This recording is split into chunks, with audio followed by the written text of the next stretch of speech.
and Alderman Thomas Lopez, Chair. I am here. We have 3 in attendance. Also in attendance is Director Matt Sullivan of Community Development and Economic Director Liz Hanna. So first up on our agenda is a public hearing on FY 2025 Annual Action Plan for the City of Nashua's Community Development Block Grant and Home Investment Partnerships. And we asked Director Sullivan to come give us a review of that. It's a best practice whenever we're doing YouTubes or videos for people to be able to see. Alderman Kelly has joined us via Zoom. Oh, and Alderman Kelly's here. All right, Director Sullivan. Thank you very much, Alderman Lopez. Matt Sullivan, Community Development Director.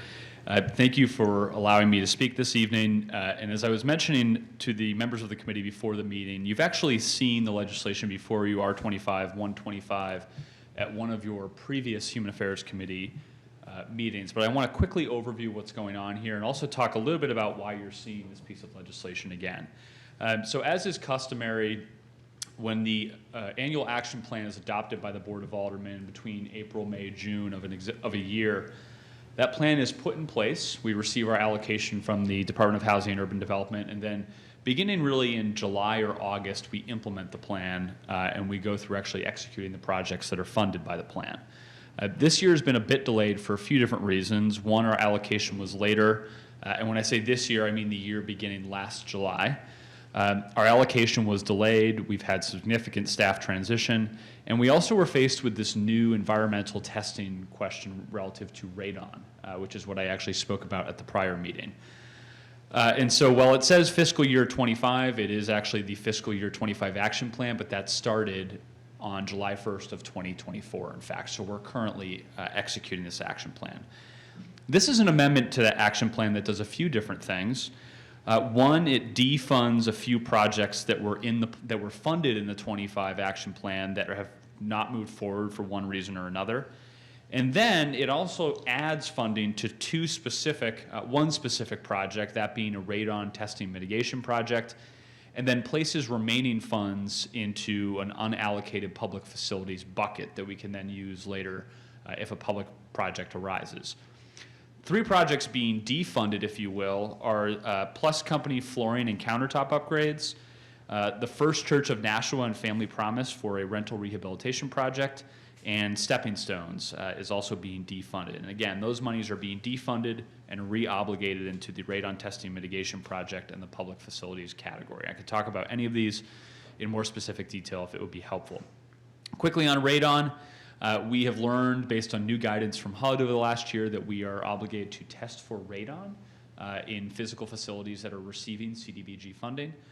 This was not something that we contemplated when we were first doing our action plan, but essentially, unless radon testing and mitigation is done, the projects that are actually funded, whether it be a countertop project or floor project or a boiler project, those projects cannot move forward without that radon work being done, and so that's why we're allocating funds to it. The reason that I'm back before you this evening to talk about the same legislation is that we actually had neglected to include formal language on the prior agenda, and this is an error on my part, identifying that this was in fact a public hearing. And so while you considered the legislation, you did not technically hold a public hearing, and that's why it's back before you this evening. With that, I'm happy to answer any questions that the committee might have, but I'm hopeful for your support this evening on this piece of legislation. Thank you. Just a point of clarification, the 3 entities you mentioned, 2 of them were affected by the additional requirements for radon testing, but Stepping Stones doesn't exist as an entity anymore. They dissolved last year. If I may respond, Alderman Lopez, only one of the projects was actually impacted by the radon testing, and that was actually the Plus Company. Family Promise and First Church were unable to secure, let me say it a different way, the $100,000 that had been allocated to Family Promise and First Church was really contingent upon them securing a significant amount of funding from other sources. They were unable to do that in the end, and so basically they didn't have a project for us to fund at this point in time. They could come back in future years and make a similar request, and I think we would support that. But right now, this $100,000 is best utilized funding something else within the action plan. Thanks for the clarification. Thank you. Alderman Sen. Thank you, Mr. Chairman. So with this new regulation from HUD, is this, assuming that our CDBG process maintains the way we expect it to for years to come, Is this something that we'll have to build into a portion of those funds received every year going forward? Yes, Alderman Senate, absolutely we will. We are going to, in future action plans, include a specific radon testing mitigation task so that we have the ability to fund this. The good news, though, is that once the work is done, it's done for a period of time. And many of the CDBG recipients are returning customers on a year-over-year basis. So once the radon is mitigated at, let's say, just as an example, the Nashua Children's Home, it's mitigated.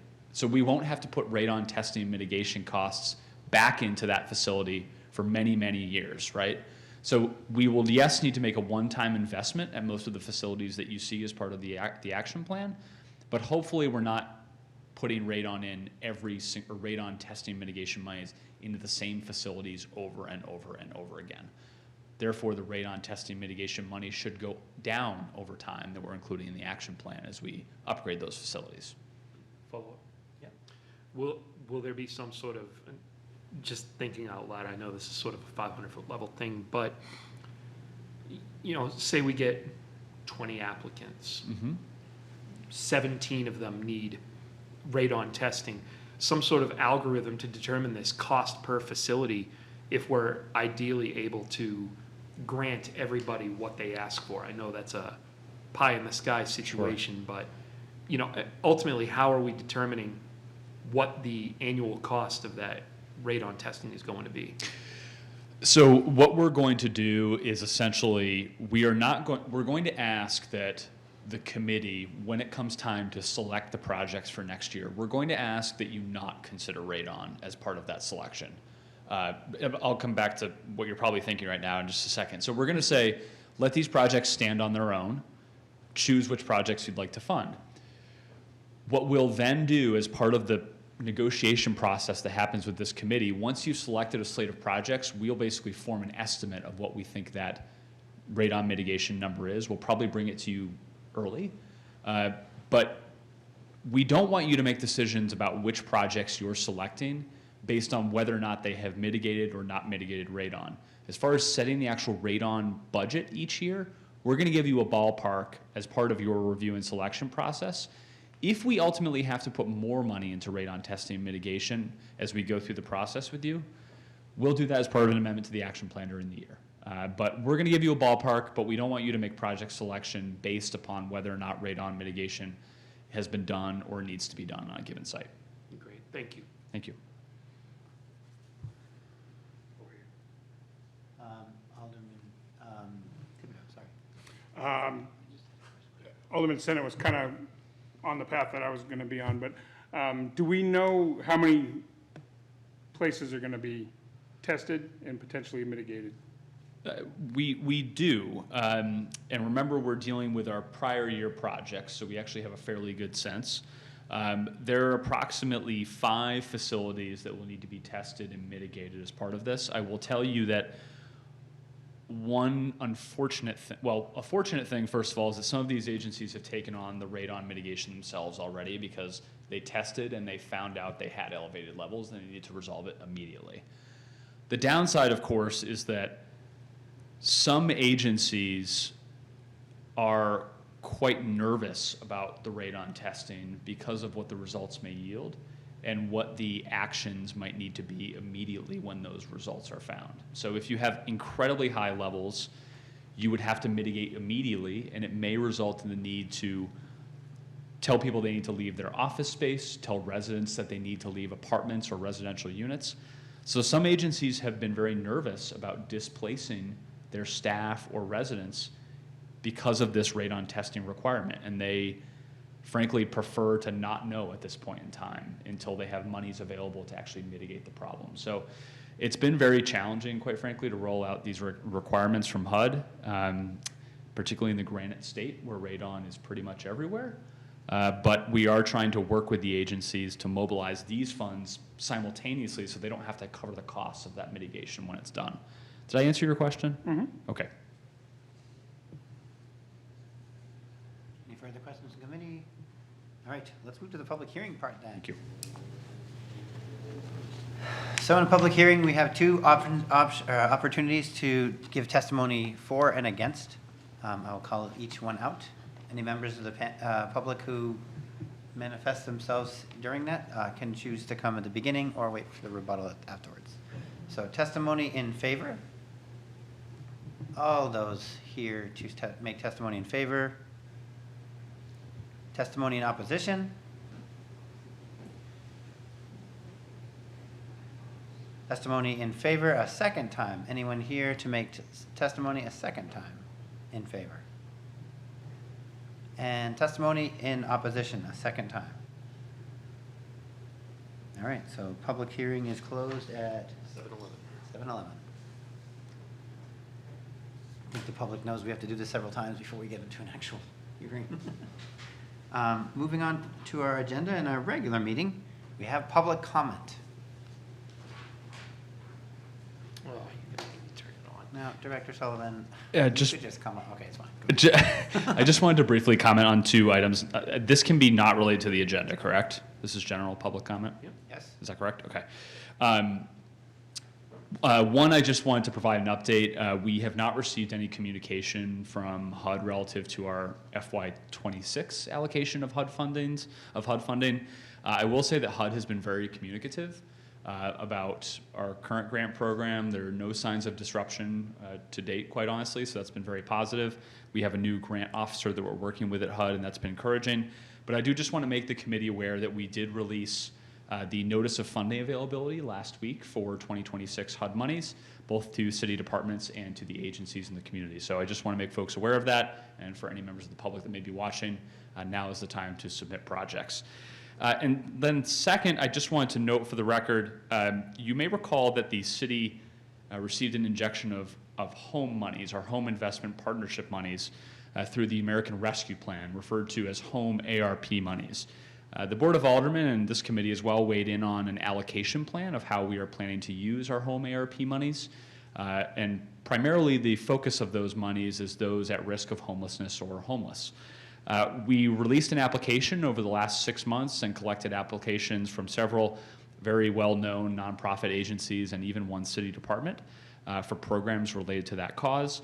And we are on the precipice of actually making awards in the amount of about $1.2 million to what I think will be 5 or 6 agencies in the end to implement a variety of housing and support service programs. So I'm really excited about that.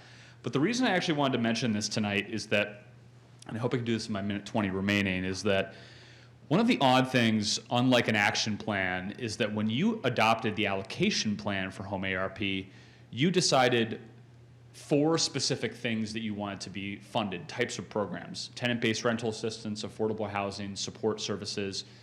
But you did not pick the agencies that you wanted to award those monies to. So it's different from the action plan, where with the action plan, you're actually selecting who is getting the money. The reason I wanted to make comment this evening is that my intent is to, because we have an action plan, to not bring forward a resolution saying how the home ARP monies will actually be awarded to specific agencies, but instead move forward to make those awards administratively. This may be something you'd like to discuss at some point during your meeting this evening. I know it's not on the agenda, but again, my ask is that because the allocation plan was adopted with the general purpose of how we'd like to use this money, that there not be a need for legislation then defining the specific award amounts and agencies receiving the awards.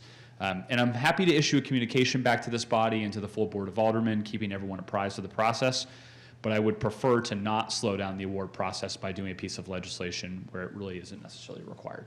So with that, I'll close my public comment. Thank you. So Director Sullivan, if you wouldn't mind waiting for our discussion period in this meeting. Mr. Chairman, I noticed Alderwoman Kelly had put her hand up during the public comment. I just missed roll call, and I believe in order to be online, I need to say that I'm here, I could hear you, and I'm attending remotely because I'm not feeling well. Okay. Thank you for attending to that. And I have her recorded as having joined us at 7:01. I am, the feed is a little choppy. It's been choppy on the video end on our end here too, so. Okay, thank you. All right. Now we will recognize Economic Development Director Liz Hannum. Yeah, and you can use either the podium or feel free to sit down if you want. Did we have a presentation there? Yes, we have, you have under presentations, Economic Mobility Strategic Plan. Right, but did she put it on the computer? Oh, yeah. Thank you for reminding me. Do you have a little clicker? That remains to be seen. I do. Okay. Mm-hmm.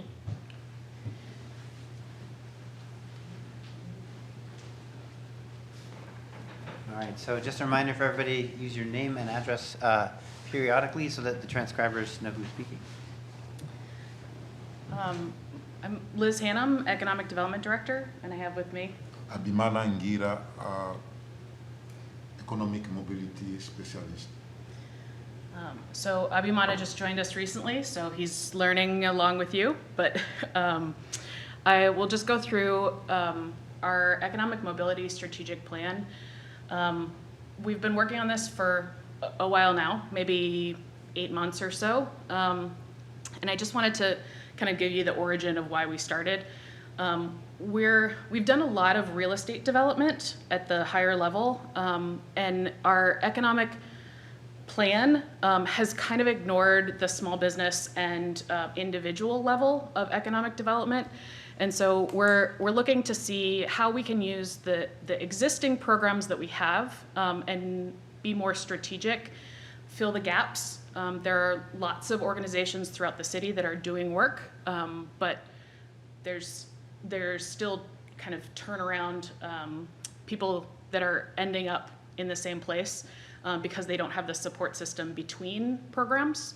And so we're looking at how we can work on that.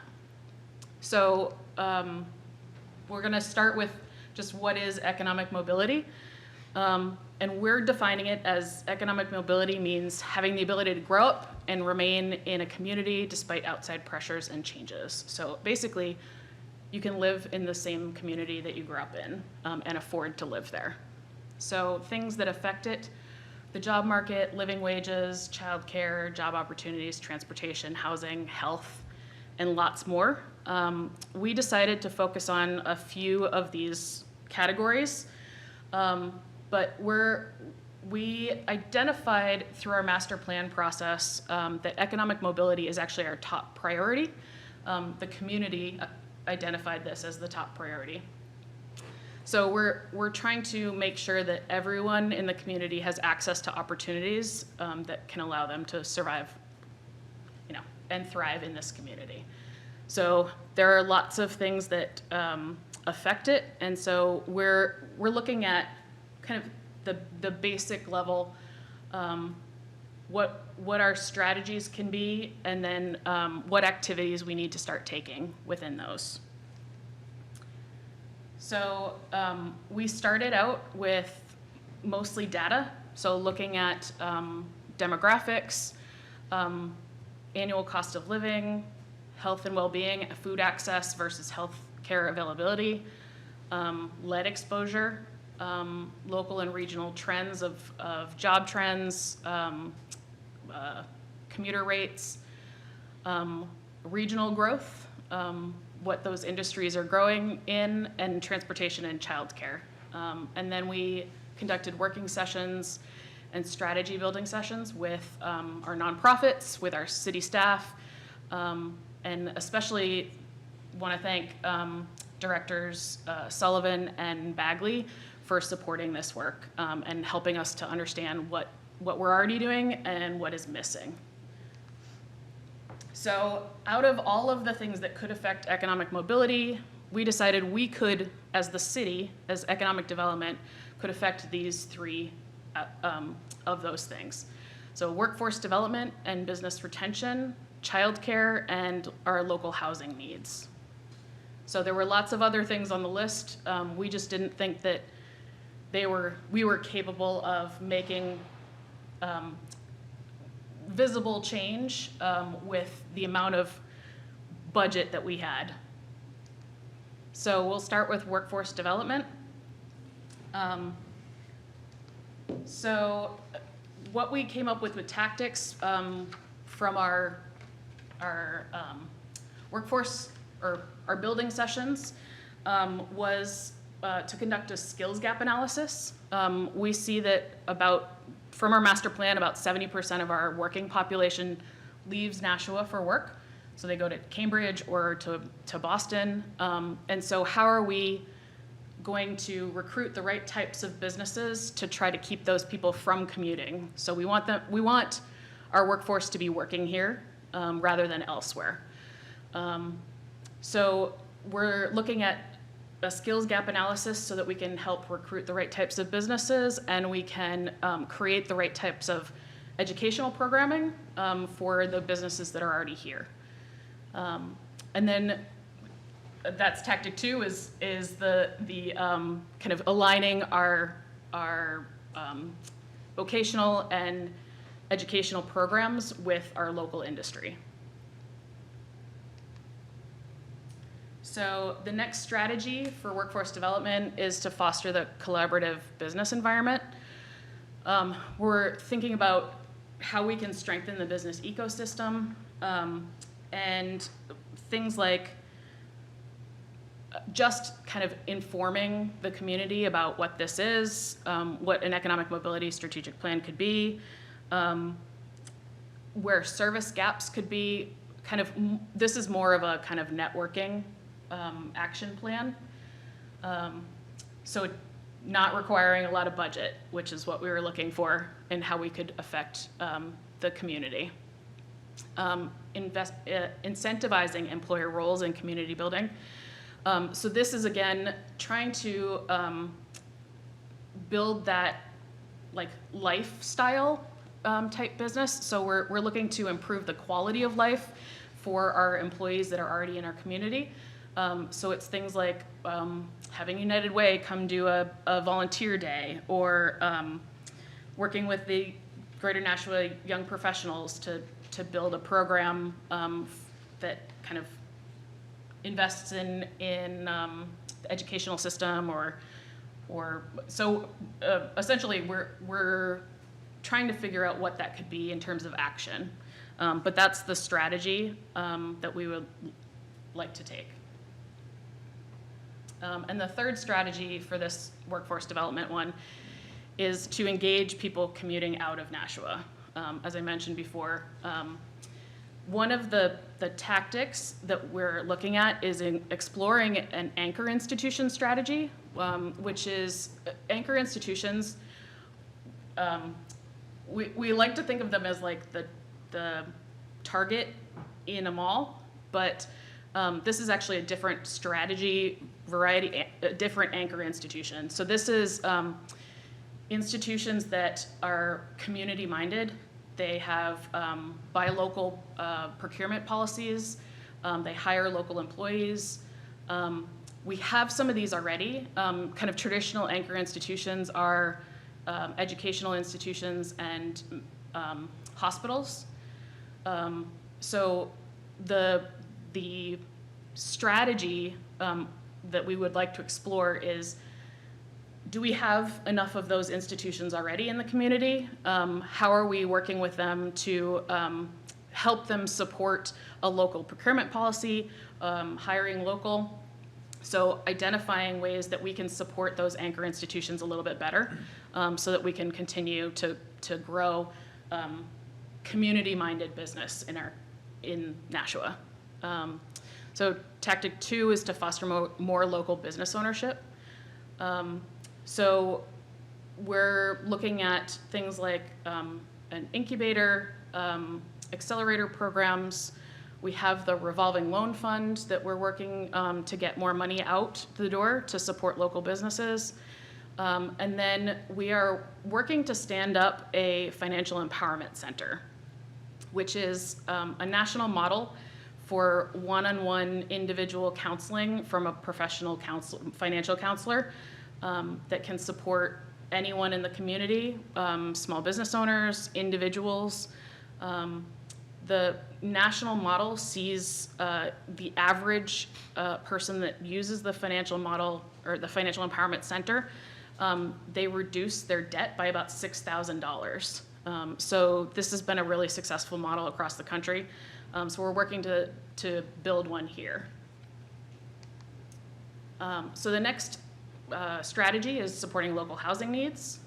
We are doing that already with a lot of the programs that we're doing. But one strategy is to help to continue to build the Financial Empowerment Center, as I mentioned. So we're looking to develop a way to get people out of debt, building their savings, and either starting businesses or getting into better jobs that can help them continue their upward mobility. So right now we do not have a sustainable model to support the center. We're working on that, trying to figure that out. CDBG might be one of those. But the amount of support, we had a site visit most recently in December from the group that models this, and we had 45 nonprofits attend, and they were super excited about the concept and the fact that their outreach workers wouldn't have to figure out how to budget when they don't really have any training on budgeting. So this is a severe need, it sounds like, and a gap within the service model that we have. So we're looking at also, in terms of housing, exploring land use changes. So one thing that we've talked about in the Housing Trust Fund is potentially starting a land bank. This is just an exploration is the strategy, or the tactic rather. So understanding what a land bank is, the models that are out there, conducting feasibility study, and just trying to figure out if the city would like to be a land bank.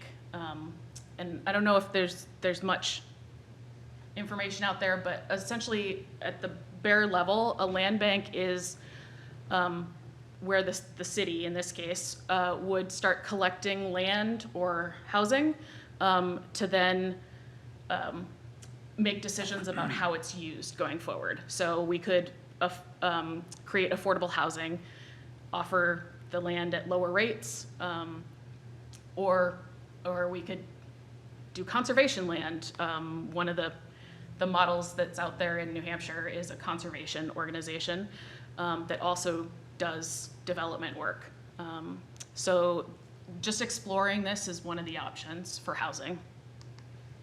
And the last strategy for that is preventing eviction of vulnerable residents. So we're trying to figure out how to lower eviction rates in Nashua. That is a gap that has been missing. We have a lot of people who are working to avoid, and then we have people who are supporting additional housing or putting people into temporary housing. So kind of some of the options here are looking at eviction prevention models. One of the ones that we found through this process is actually has been so successful. They're at 80% eviction prevention. So we're looking at what that model does, how we could support it here. We're also looking at sealing or expungement of eviction records to support people moving into their next home, and creating a landlord association on eviction prevention. And then state legislation. There was most recently a state legislation that would push the notification for eviction from 30 days to 60 days so that people can have 2 months to figure out what they're gonna do next. And the last strategy is to work on childcare. So it's really hard to recruit new businesses and new employees if there's no childcare. So our first strategy is increasing the capacity. So right now we have a lot of organizations that are training people how to be home-based childcare, or smaller facilities, and the land use codes don't allow specific, like the bathroom is in the wrong place, or other barriers, things like landlords don't want to use it. Yeah. Yeah. So figuring out how the city can be supportive in supporting those home-based childcare locations and how we can help them start their business. And then another option is to establish a childcare incubator program. So we've looked at both incubator and accelerator programs for childcare childcare businesses. And an incubator program could be to identify a vacant commercial lot space that could then house 5 different childcare facilities, essentially. And they could work their way up to a place where they could actually afford to do their own childcare facility in another location. So kind of like a, they try it out, they see if they could work in our incubator program, and then they can move into a larger facility of their own. So that's an option. And then our last strategy for that is to support childcare providers. So increase the capacity and then support the providers. So supporting existing childcare collaboratives, that's really more just showing up at the facility to understand what the needs are and how we can be supportive as a city. Not everything that they need is something that the city can provide, and so can we connect them with places that can provide the things that they need. And then supporting home childcare providers to meet those regulatory requirements. So we're looking at working with the childcare providers to understand their profit margins to see if they can take on a revolving loan fund, if they can pay it back, depending on what their profit margin is, because childcare facilities are fairly low-paid positions. We'd like to understand if that's even an option, if we can support them through our loan fund. And then adjusting the terms of the loan to include childcare and do kind of lower interest loans, things like that for them, to see if we can support building out the childcare facilities. I think that's it. So we're kind of looking for, we have all of these things that we could be doing.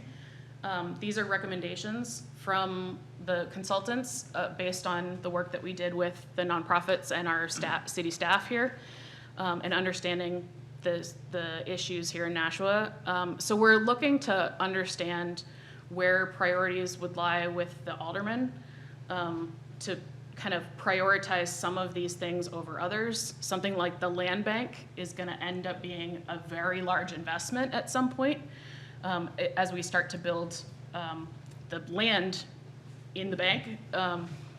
So looking to see if that's a priority or if you'd like to see something else happen there. But this is kind of the beginning stages here of trying to figure out what the next steps are. Because there's a lot here. It's just 1.5 of us to try to complete this. Have you made a similar presentation to planning and economic development? Because we obviously would be prioritizing the human affairs part. Yeah, so not yet. So we just finalized the plan here. So we'll be doing that shortly. I guess just as a question personally, have you guys kind of conceptualized the role for economic development in hosting or cultivating business networking groups? I know you'd mentioned that identifying locally focused places and places that serve the community, and I'm not sure how you would differentiate between a place that's locally owned, locally operated, or locally staffed. But if you had started to identify those small businesses, would we be able to facilitate connecting some of them with similar services, creating a platform for whenever that person puts on next door, who knows a good plumber, like this guy, Yeah, and so sort of, I would say, is it's not necessarily our job to connect them. That's what things like the chamber are for. And so we want to make sure that the chamber has up-to-date lists on those. But part of the one of these tactics is to start working with business associations, which we don't really have here other than the chamber. And so that would mean we'd have to help them establish themselves. So something like Downtown Business Association or restaurant associations, those are all things that we can definitely work on, helping the specific industries to support. Alderwoman Kelly?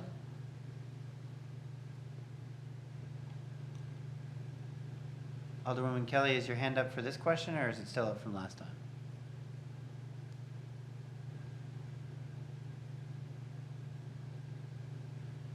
Alderman Kelly, if you can hear us, speak up whenever you can. Maybe there's a connection issue. No, it's not from last time, sorry. Okay, any other questions or interests? Alderman Thibodeau. What organizations were we working with for that plan? At the end, you Oh, had mentioned yes. working with a couple different organizations. I was just curious who they were. Yeah, so you mean for the outreach that we did? Just towards the end of the presentation, you said you mentioned organizations that you worked with that help you develop that plan. So I was yes. just curious. Yes, so United Way, NCC, the Chamber of Commerce, we had Southern New Hampshire University's Extension campus. We had a few other, Riviere University. We had quite a few. So it kind of ran the gamut.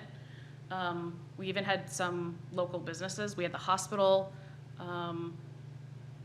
Yeah, so a wide variety. I have my hand up now. Alderman Kelly. It's really weird because I hear an echo when you guys are. But, so my question was around you called it the anchor? Yeah, Can you talk a little bit more about that? Because I heard a little bit of it and then felt like we wanted to tack. oh, sure. So an anchor institution strategy is working to find businesses that support hiring local, that have buy local procurement policies, and support community activities around. So it's basically kind of a community-minded business. There are a lot of, like the best examples are usually hospitals and universities, but anchor institutions can be pretty much any business as long as they're using those three things as community-minded, hiring local, and local procurement policies. So we can identify existing businesses and support them more and help them to understand, even better local procurement policies, or where they can find better, or not better, but more local hires, kind of fitting that skills gap analysis with the local institutions. And then we can also try to identify businesses that we can recruit to then be anchor institutions. So bringing them into the community as well. Did that answer the question? It answered my question in terms of what it is. Did you have specific tactics tied to it? I'm sorry, it's a little choppy, so if you said it, I apologize. I'm sorry, can you repeat the question? I said thank you for defining what it is. Were there specific tactics that followed on that would work specifically on that? Yes, yeah, so that is one of the tactics that we'd like to see is identifying local existing anchor institutions and supporting them, and then recruiting additional anchor institutions.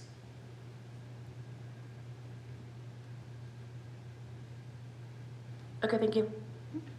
Dr. Hannum, I'm not sure if you were with us then or not, but when I was working with the Employment Connect event, I was doing it for like 16 years. The very last one we worked on, we had more partnership. We kind of rebuilt our connection with the chamber, and we were looking at the idea of specifically recognizing as a city and as on behalf of the continuum of care and the chamber, places that were local hirers, local employers that were hiring in that particular area. So is that kind of what you're contemplating, like creating a ranking system and recognizing, or were you thinking more like a directory of people who, if eligible, would be included? I think it would be mostly working with the institutions. So it would be identifying those institutions and supporting them in either creating a job posting, local job posting website, or we could potentially be helping them to connect with our public health department. So helping them find the right connections to make to hire local. Did you envision, because you said institutions a couple of times, you mentioned the hospital and universities, did you mean larger ones, or were you focusing on small businesses? It's kind of a variety.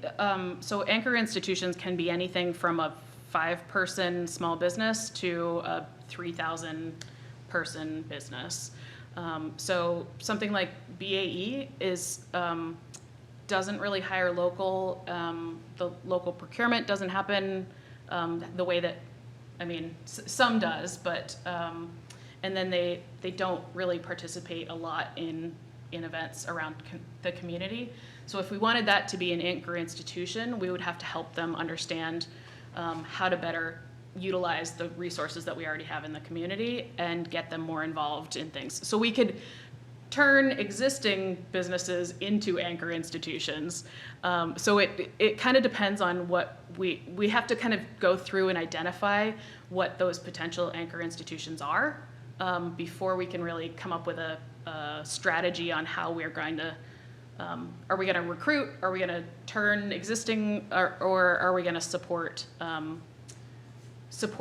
anchor institutions that are already on the right path. Yeah, I think the criteria probably depend on our priorities. If we were in the middle of like an economic downturn and they were very consciously hiring people, then great, that we could give them like props for that. But that also means bigger organizations would be a higher priority potentially than a place that's only going to hire one person every other year. Yeah. And then likewise, it was supply procurement. If we make things here, then that would be great. But if we don't have the supplies they need, we can't really dock Nashua lumber for not getting trees from Nashua. Right, exactly. And so, but could everything else that they have come from Nashua? What about nonprofits? Do they fit into this model? Yeah, they can fit in the model as well. Yep. Go get them, Soup Kitchen. You're helping everybody right around here. Even like the city of Nashua could become an anchor institution. We do tend to hire local. We give extra points to local businesses as procurement policies. So we could even go further and support more local institutions. So we can become one as well. Lead by example. Mm-hmm. Alderman, sorry, Senate. Thank you. I have more thoughts than just maybe a question, and a question might be buried in there somewhere. I like what you've put together here. I think you really adequately identified the priorities that need to be focused on, which is the housing concern, the job concern, the child care concern. And I guess I'm not really a young parent anymore, but I was not that long ago. And really that is the concern, especially when you have two working parents in the household trying to determine where they're going to work and what they're going to do professionally. You've really fashioned yourself a tough nut to crack, because I look at the intersectionality of the areas of opportunity that you've identified, and just being a long-term Nashuan, my mind kind of goes, well, it's kind of fun that we're actually looking at the development of one of our former anchor businesses into housing, but then where does the next anchor business come into play? You know, we're looking at NIMCO, which generations of Nashvans have worked in the manufacturing fields. And I think you have that identified well here, partnering with some of the local vocation facilities, NCC, because there's definitely a big push to bring back that sort of employment, locally made goods, manufacturing jobs, low barriers to entry where people can develop a profession on the job as they go. I'm very fortunate to work for an employer like that myself, who's also community-minded and, you know, really works to, you know, procure local whenever they can. The bulk of our raw materials, unfortunately, have to come over from overseas, but anything else that we can, we are working with local manufacturers, local organizations. Unfortunately, we're in Bedford, New Hampshire, so that doesn't do Nashua a lot of good. But, you know, just some of the things that I see, you know, getting involved with organizations. There was a big conference not that long ago, bringing back the trades. Organizations like that that are really, you know, taking young people, because that's the objective here, is for young people to be able to grow up in Nashua and then strike out on their own and stay here in Nashua. That's a challenge. And that, I guess, is maybe where my question is buried is, you know, we talked about the established anchor institutions that we have now, and the big focus that we always come back to the hospitals, which we do have 2 very good hospitals. But if healthcare isn't your path, and healthcare does kind of have its own barriers to entry, where do we go? Because our NIMCORs and our, you know, paper box company and organizations like that, they're not here anymore, and they are still popping up. New Balance opened a new manufacturing facility in Londonderry, and I cringe every time I drive by it because I say, why not here? How do we get those established companies that are going to have the culture? Because what you're talking about too with the establishment of, you know, buying local, hiring local, being community minded, that's a company culture that has to be developed. And if somebody doesn't have it, especially if they're a big organization that you want to see popping up in Nashua, I hate to be pessimistic, but they're not going to have it. It's, you know, the city coming to them and saying, hey, isn't really going to drive that. Yeah. So how do we find those established companies that may be looking to relocate and get them here versus Londonderry or Bedford? Yeah, so that's where I think the skills gap analysis will really help us to understand what skills we already have in the community, and we'll identify industries that we can work with. And then within industries, we can then look at the ethos of lots of those companies and start just calling those types of businesses and seeing, you know, if they're willing to expand here. There's lots of kind of nationwide recruitment agencies that are trying to identify locations, and so we can work with them to find the right types of businesses to come here. We are pretty built out in terms of land, but I think that there's plenty of vacant spaces or vacant buildings, or you know, even smaller institutions that can use an old Victorian house, things like that, that we can identify through this kind of narrowing down start with the industry and then with the businesses that fit our desired anchor institution strategy, and then kind of narrow down from there, and just start calling and seeing if they'd like to be in the community. Yeah, and I think you've identified just another hardening agent to that nut to crack, is that it's sort of a double-edged sword. We see, you know, an old mill facility. We're a very old mill city, so we see old mill facilities and we see opportunities for housing. So there's almost sort of a mindset that every old manufacturing facility right now is an opportunity for housing. At the same time, we don't want to pigeonhole ourselves into, you know, necessarily saying every old restaurant is going to become a new restaurant. Every old retail facility is gonna become a new retail facility. I mean, I'm in a manufacturing facility in an old Walmart. So, you know, We just opened a whole new casino and an old retail. we did, Yeah. yeah, in Yeah. my old Sears store.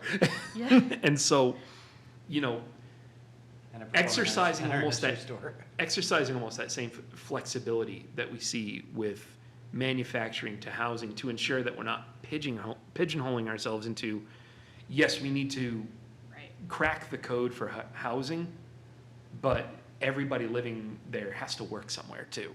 Yeah. And so you've definitely got your work cut out for you, and I don't envy it, but I'm looking forward to seeing what the next result from this plan could be. Yeah. We've done a number of environmental scans, though. I know we had, I think, I forget, but it was a pretty prestigious university recently exploring the tree streets, maybe 5 years ago. The And- MIT was it? study? Yeah, and they found there were plenty of people with healthcare aspirations and interests, and not a lot of people who were really interested in manufacturing. And I've been involved long enough to remember the 15-year windmill tilt that we were definitely going to try to rebuild the automated manufacturing industry in Nashua, and like nobody wanted to sign up for the classes. There was no business coming in. It was, I mean, that's where I think the study that you've already done is going to be important. But there was also kind of an assumption I heard earlier that we want the young professionals. I mean, do we just want the young professionals, or are we actually looking at Nashua's total population? I always hear we want young professionals, we want young people to stay and all that. I don't know if we need to try that hard to get young people to stay. Half of them are still living with their parents. They can't move out. But getting them to work in Nashua would be nice, and maybe making sure those parents don't have to leave, the ones who have the economic ability to. Yeah, I think, again, that skills gap analysis is going to be really helpful in figuring out, you know, what are the demographics that we want to work with, and what skills are we missing, what businesses are we missing that could stop people from commuting out. So that's, we're kind of twofold here. We're trying to match the skill set we already have with new businesses that would come in or start here. And then we're also trying to match existing businesses who are looking for employees with, you know, educational opportunities for local people. So it's kind of a twofold, but I think that skills gap analysis is really gonna get us to a place where we can make some decisions about how the tactics that we're gonna use. I see Alderman Kelly's hand up again. I think for the purposes of time, if everybody could do one final thought in turn, and I'll save mine to the last. Alderman Kelly? I think her hand just went down. Okay, she has retracted her thought. Alderman Thibodeau, anything? A copy of the presentation, could you give that to Donna so she can give it to me? Yep. That'd Yeah, be great. Of course. I guess my final thought then is, I didn't really hear it mentioned, but there's literally like a tax incentive to businesses that have large vacant space where they can say, oh, my property value didn't go up, so I'll keep this empty until some really good opportunity shows up, and then I'll do it. And I think that hurts us as a community, because then we have vacant storefronts or, you know, huge dilapidated buildings that may or may not catch on fire, things like that that are frustrating. Is there any way we can explore ways to, if not incentivize development, which I think Nashua tries really hard to do, but disincentivize just leaving space empty? I've worked on like statewide legislation in previous positions, and so I don't know where we could, but we could certainly look into that as part of this, is try to figure out how we can incentivize people to start developing their properties, and through, we've got housing trust fund money, we've got a revolving loan fund, we've got brownfield development money. So we've got ways to help support redevelopment of spaces. We just have to kind of push people to see the value. I agree that Nashua's very active with the incentives part. You did mention earlier, and I thought it would be worth bringing up, that part of this was a how to help people prevent evictions. And so maybe we just want to plug the owner-occupied or tenant-occupied microloans. If you want to do that real quick? you know what I'm talking about? I think that's the tenant. Oh, that might be Director Solomon. Yeah, the tenant occupied microloans.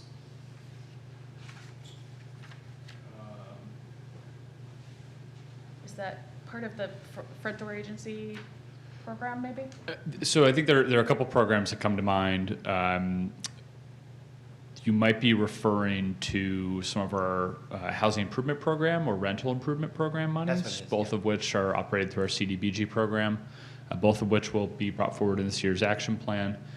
Those allow for particularly code-focused improvements to both homes, where the property owner is the applicant, or rental units where there's code upgrades needed to meet the basic housing code. And so both of those programs are offered through the Urban Programs Department. The applications can be found online.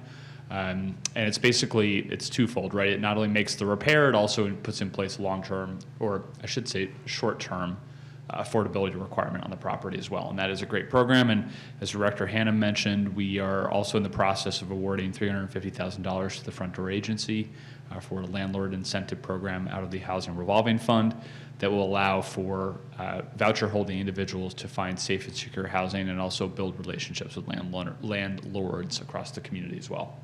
So is it fair for me to say that if a person is a landlord and they are seeing maybe damage or decay, or, you know, if you live in a place for 10 years, sooner or later somebody puts an elbow through the wall or something stupid, and then the landlord's starting to look at this and says, okay, this unit is getting rough, I need to start renovating it, I need to fix it, then could that landlord either apply for themselves or encourage their tenant to start fixing some of the things that their tenant may be asking them to fix frequently to apply for these? So the answer is, I can't really answer as far as asking the tenant to fix anything. I think it's, you know, if it's, let's assume for a second that the improvements are really on the owner. The property owner absolutely has the ability to apply for funds. To be frank, many landlords are opposed to securing this type of funding because it forces them to have affordability within the units. It also opens up the units to inspection by the city, and those things can produce unwanted attention, and then it means that we identify further code issues that then have to be corrected. So it can be more challenging than it might seem to find willing landlords because there are these other things that may impact their ability to either collect the rent that they want to for the unit, or perhaps, and yes, I'll say it, get away with having a substandard housing unit that otherwise really needs significant upgrades to meet code. So it's really about finding and building a really solid base of landlords, and we have this right now, that trust city incentive monies, are also trying to sort of do the right thing for the community, and therefore are willing to take these monies and implement these programs. But it's about... So there are positive players, there are people There that are. maintain, okay. Absolutely, and Support, there are a I'm trying lot... to do a commercial here, and your flinching honesty has made it very hard. No, and I do apologize for that. But people make this work, and they do. You could be one of them out there. Yes, that, Alderman Lopez, exactly what you said. No, they are fantastic programs, and we hope that the base of users grows over time. Even for those owners that may be reluctant to take the money or are worried about long-term affordability requirements, it's really an opportunity for them to get free equity put into their properties in a way that they simply can't get anywhere else. So it is a great program. It's all about building that base of willing landlords. Okay, I appreciate that, thank you. Yeah, thank you. So as you can tell, the work is already underway for a lot of these things, and so it's just about connecting the dots here. I honestly agree. As being an alderman for almost 10 years now, the city of Nashua does a lot of stuff. We just need to make sure people know that, and sometimes make sure the right people know that. Because also wearing another hat, when I was the soup kitchen's employment advocate for like 16 years, it didn't take much. It was a person needed a pair of boots at the right minute, or their ID or whatever. And there's a lot of different projects that can preserve that economic mobility you're talking about. And you're not going to break the bank. You just need to put a little bit of leverage where someone needs it. So keep up the great work. Feel free to come back and present anytime. Thank you. So, all right, seeing no further questions, we will move on to communications, There are none. unfinished business. In front of us, we have R 25-125, amending the U.S. Department of Housing and Urban Development Annual Action Plan for fiscal year 2025 relative to the Community Development Block Grant CDBG. I will make a motion to recommend final passage by roll call. Director Sullivan, just to clarify, if you don't mind, I'm just making you get up. It's like being in church. We can vote on this because we just had the public hearing on it, and I don't want to put you in the same situation we have to do this again next month. Thank you, Alderman Lopez. Yes, you can absolutely vote to recommend. The issue is that last time you did not have a public hearing. So that issue is now resolved, having had it. And then if we recommend, people who might just be seeing the public hearing in this very, moment, will still have the full board meeting if they want to express anything about it. Absolutely. Okay, just double checking. Thank you. Any discussion on the presentation and public hearing we had at the beginning of this meeting? Seeing none, all those in favor of recommending final passage? Roll call. By roll call. Thank you. Mr. Clerk, will you do the roll call? I will. Alderwoman Kelly.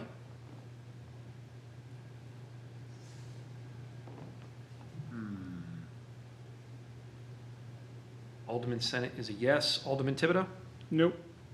Alderman Lopez? Yes. Alderwoman Kelly? I'm sorry, I could not get mute off. Say again. Yes, I was having trouble unmuting. Thank you so much. We just needed the vote. Thank you. New business resolutions. That motion carries, obviously. Okay, so Yes. New business resolutions. There are none. New business ordinances. There are none. Table in committee. None. General discussion. Director Sullivan.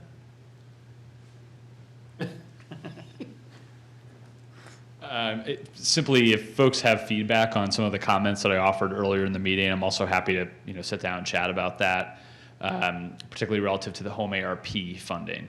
Again, the distinction being that unlike with the action plans for CDBG funding that's traditionally handled by this committee, the home ARP allocation plan laid out categories of funding, but not the specific agencies that would receive the monies. My goal is to get the monies deployed as quickly as possible, and therefore my request is that there not be a need for legislation. But I was quite honest with the urban programs team before coming here this evening that if there was a strong feeling from the committee that you do want to actually consider each individual award that would be made from the home ARP funds, I'm happy to put forward legislation. Or I'm happy to do something in the middle, like a presentation at your next meeting outlining what the different projects are. But I do want to take some guidance from this committee before any next steps are made and before I send contracts out. Well, as the person who keeps dragging you back up here, I would express that, hello, taxpayers. I would not formally say, oh, go ahead, spend $1 million plus Sure. without us checking. Sure. I wanted to understand if there was an immediate need for alacrity, because, given the fact that we were kind of sitting on the CDBG funds because of changes that were made, I could see that being the case. And then I would want to see if it would be possible, at the very least, to send a communication to the full board outlining your plan to do it, and then giving us a heads up. If you want this to be reviewed thoroughly at the next Human Affairs Committee, we could still do that. If that's not gonna mean that somebody doesn't get a boiler repaired or something like that. Alderman Lopez, the timing is, while it's critical, it's not overly critical. The recipients of these monies are either area agencies that are rolling out a specific program or a development project that would create affordable housing, or it's actually the city of Nashua who would be rolling out some form of rental assistance. That's one of the tentative awards that's been considered. So relative to your suggested method of sending a communication to the full board, I am happy to do that. I think that's a great interim measure outlining the tentative slate of awards. And then if you're comfortable, I can come back to this committee in April and just do a brief presentation or overview of what those projects are.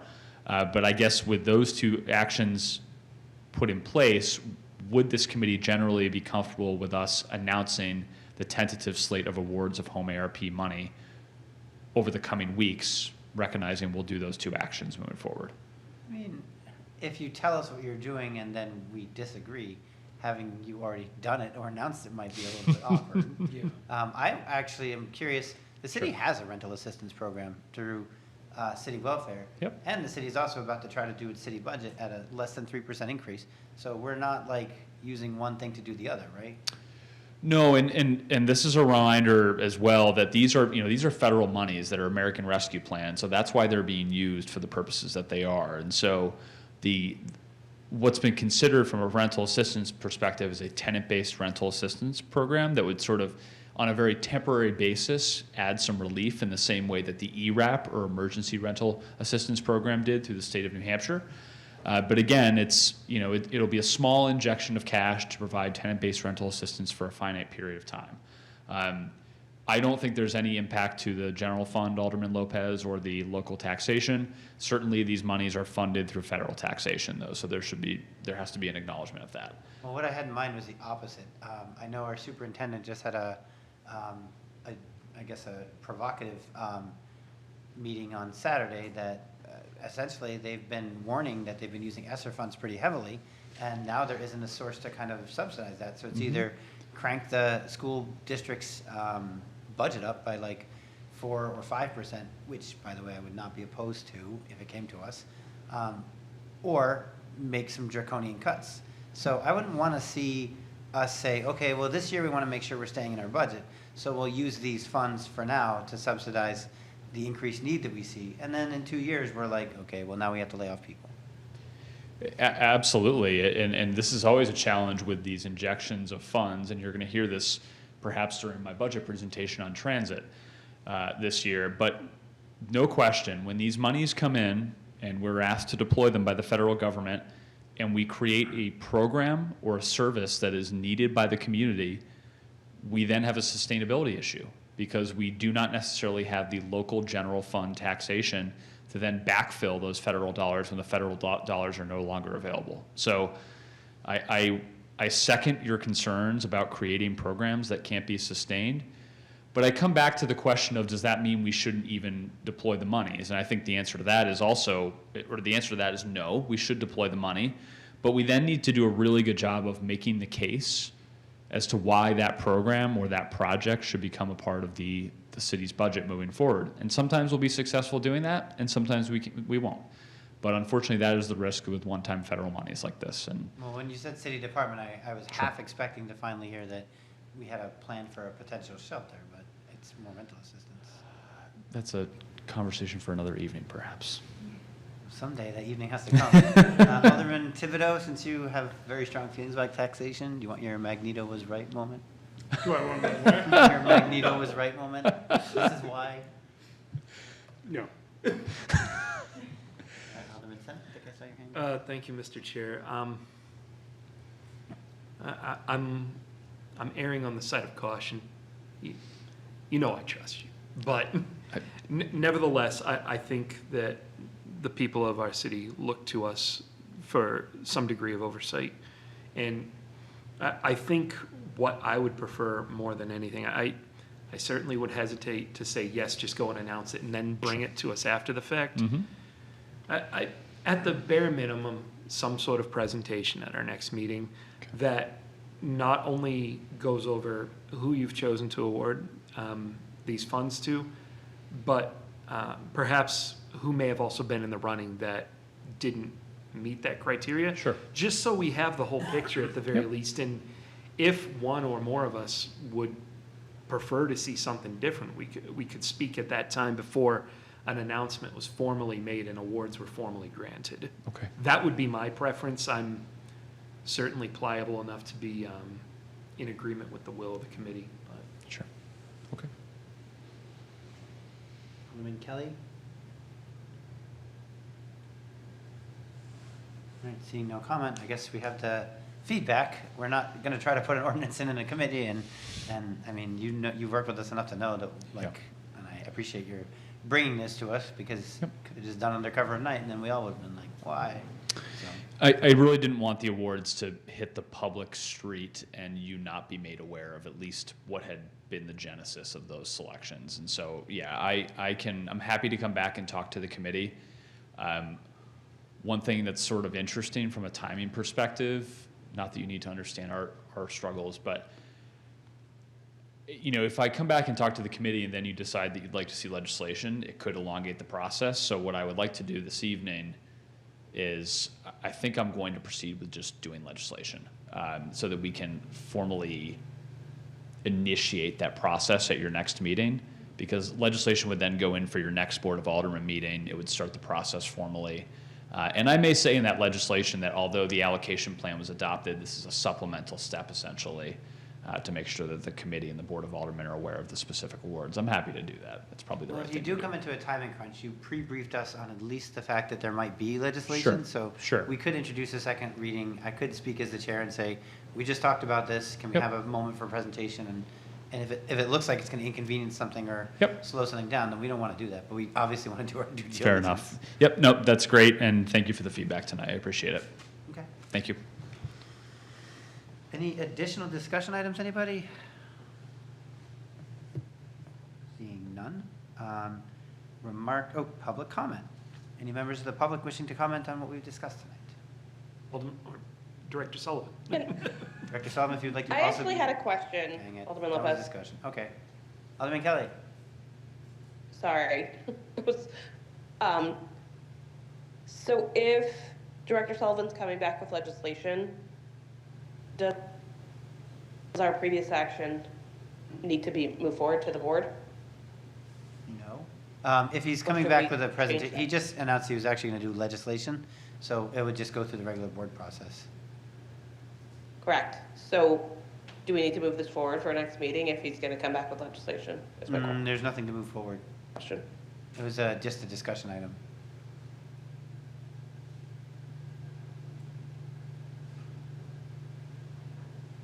All set, Alderman Kelly, or did you kind of dropped off at the end there? Just to be, Yeah, the feed's been choppy all night. That's been my problem. just if I may, to make it really clear, the legislation before you this evening has no relationship. It's CDBG legislation, has no relationship to the home ARP funding that I was discussing and the awards related thereto. So this evening's Okay, action. Sorry, I was conflating the two. Nope, that's okay. So they're totally separate pots of funding and different projects as well. For what it's worth, Director Sullivan, if you find out later that this will trigger some kind of unholy federal administrative thing, like you need a public comment and then 3 months of waiting or whatever, then just put that in a communication too and say, okay, well, we found out more. We've got to do it differently again. All right, so remarks by the alderman. Anybody? I would like to wish the public a happy St. Patrick's Day. I would also like to thank Joanne's Kitchen, who just donated a whole bunch of corned beef and cabbage for our veterans over at Delena's house. I would like to commend the vigilance of our parking department for immediately ticketing them while they went inside to drop it off. And I will volunteer to pay for that ticket out of my stipend because everybody's doing what they're supposed to do and they were obstructing the road probably, but they were also doing a lot of good. So hopefully we can just celebrate people doing their work. Alderman Kelly, do you have a motion? To adjourn by roll call? All right. Alderwoman Kelly. Yes. Alderman Senate is a yes. Alderman Thibodeau Yes. and Alderman Lopez. Yes. There's 4 yeas. All right, so we are adjourned at 8:14.